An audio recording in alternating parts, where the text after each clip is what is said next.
नमस्कार। राष्ट्रीय एकता में आपका स्वागत है। मैं हूं आशीष मीणा। मध्य प्रदेश में होने वाले विधानसभा चुनाव में अब 1 महीने से भी कम का समय बचा हुआ है। सभी राजनीतिक दलों ने अपनी कमर कस ली है। बड़े कार्यकर्ताओं के साथ छोटे छोटे कार्यकर्ताओं ने भी मैदान पकड़ लिया है। इसी बीच खातेगांव विधानसभा से इस बार कांग्रेस पार्टी ने बड़ा दांव खेलते हुए दीपक जोशी को मैदान में उतारा है। दीपक जोशी पूर्व मुख्यमंत्री कैलाश जोशी के पुत्र है। आज उन्हीं विषयों पर चर्चा करने के लिए हम ग्राम जयगांव के राहुल जी नानिया के पास पहुंचे और आपका बहुत बहुत स्वागत है। नमस्कार। और आप सभी दर्शकों को भी बहुत बहुत धन्यवाद जो आपने मुझे टाइम दिया, और आपके दर्शकों के लिए भी शुभकामनाएं। जी राहुल जी, आने वाले समय के लिए आपकी क्या रणनीति है? दीपक जी जोशी का काफ़ी ज़्यादा विरोध देखने को मिल रहा है, तो इतना विरोध क्यों हो रहा है उनका? देखिए, राजनीति में विरोध एक परस्पर परंपरा है।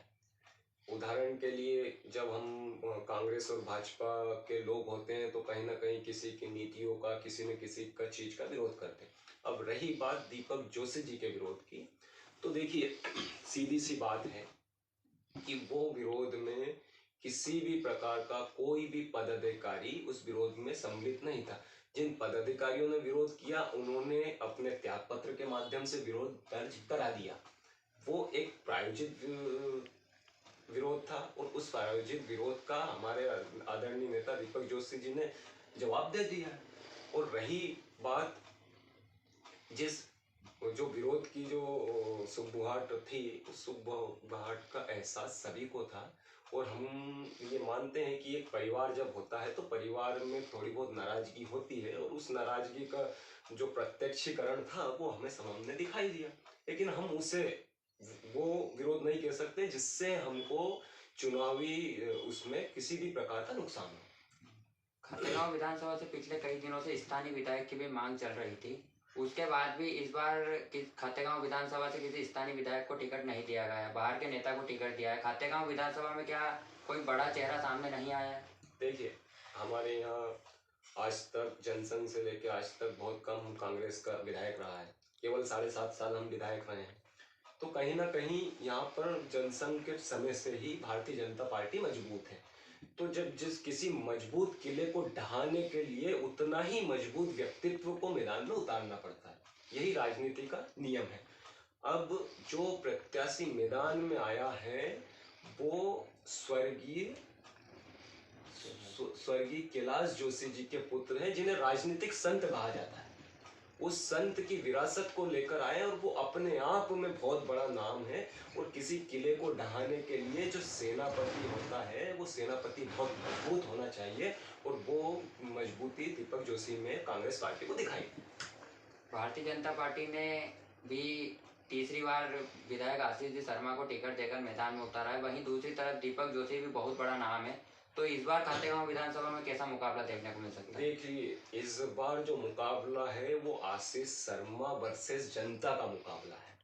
मैं इसलिए ये बात इतनी प्रखरता से बोल पा रहा हूँ क्योंकि आशीष भैया ने मेरे ही गांव में, जिस जगह हम लोग बैठे हैं, इसी जगह मैंने स्वयं ने उनको 20 से 25 आवेदन दिए थे। उन आवेदनों में डीपी को बदलने का आवेदन था, पुलिया का आवेदन था, किसी खेत पर लाइट नहीं पहुंच रही थी उसके आवेदन थे, किसी के खेत के तार कमजोर थे उसके आवेदन थे।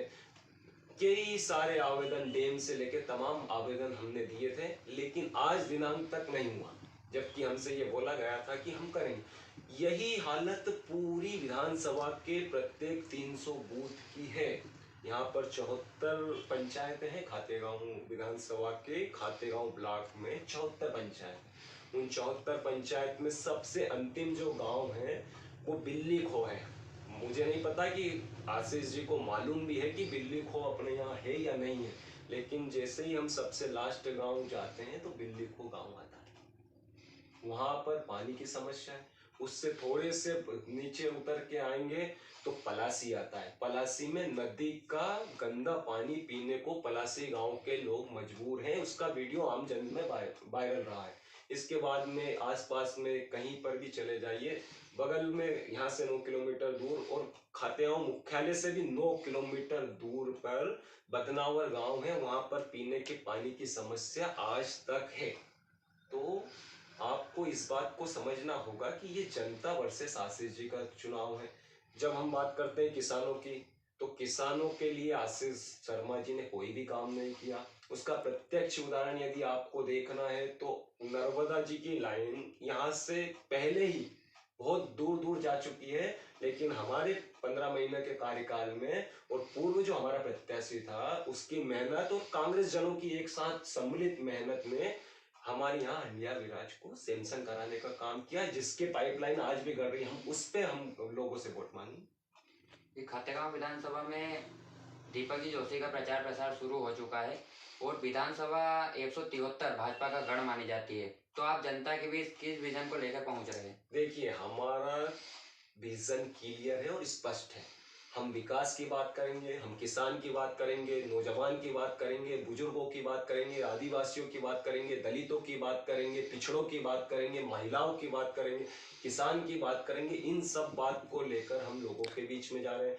अब हम किसान की बात करें तो किसान को 5 हार्स पावर का पूरा बिल माफ है, 10 हार्स पावर का हाफ है, 100 यूनिट फ्री है, 200 यूनिट पे हाफ है। महिलाओं की बात करें तो हम 1500 रुपये देने का काम उनको करेंगे। युवाओं की बात करें तो जो भी पढ़े लिखे युवा हैं उनको 2000 से 3000 तक का बेरोजगारी भत्ता 2 साल के लिए देने का काम करेंगे।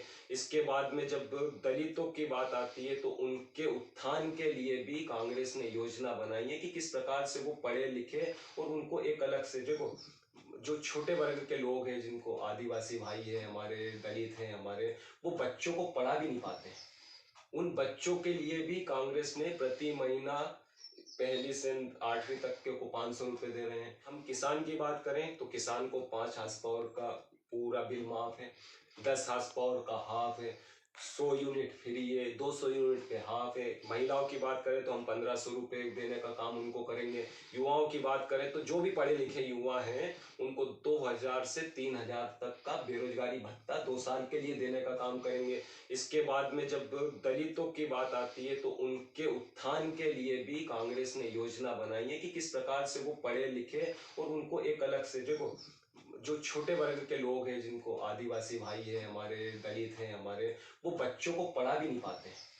उन बच्चों के लिए भी कांग्रेस ने प्रति महीना पहली से 8वीं तक के को 500 रुपये दे रहे हैं और उसके बाद में 10वीं से 12वीं तक को 1000, फिर 1500 प्रति महीना दे रहे हैं, ताकि वो बच्चे पढ़ लिख कर और वो कोई नौकरी कर सके। इसके बाद में आप महिलाओं की बात हमने कर ली, किसानों की बात हमने कर ली। आउटसोर्स कर्मचारी, आउटसोर्स कर्मचारी जैसे कि ग्रिड पे कोई काम करने वाला है या किसी कंपनी में काम करने वाला है, ये जो अर्धशासकीय जगह है जैसे सोसाइटी हो गई या किसी भी प्रकार की सोसाइटी हो गई जिसको वृत्ताकार हम कहते हैं, उन आउटसोर्स कर्मचारी को भी स्थायी करने का काम कांग्रेस करने वाली है।